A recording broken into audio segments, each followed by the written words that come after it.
જો બેટા તમે લોકો 2026માં એન્જિનિયરિંગમાં એડમિશન લેવા જઈ રહ્યા છો તો તમારી સૌથી મોટી જે ડ્રીમ કોલેજ હશે એ ડ્રીમ કોલેજ હશે DAIICT, ધીરુભાઈ અંબાણી જે છે NIT, IIT, IIIT પછીની વાત કરી રહ્યો છું ગુજરાતની અંદર.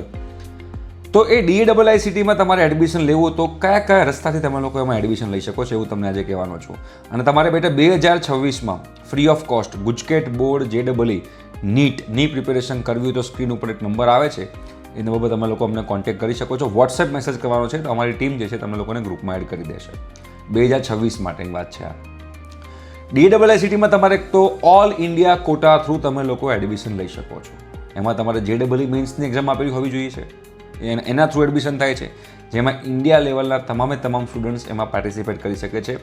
60% સીટ્સ જે છે એ JEE મેન્સ થ્રુ DAIICTમાં ભરાય છે.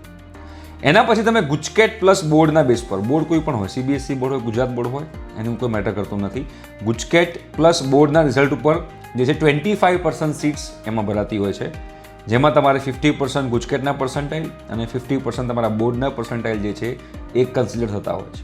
એના પછી 15% સીટ્સ જે છે એ NRI કોટામાં ભરાય છે DAIICTમાં. અગેન NRI કોટામાં પણ એડમિશન JEEના મેરિટ બેઝ ઉપર જ થાય છે. એટલે તમારે જો તમે NRI કોટા પણ ટાર્ગેટ કરતા હોય તો પણ JEE આપેલી હોવી જરૂરી છે. ઓકે.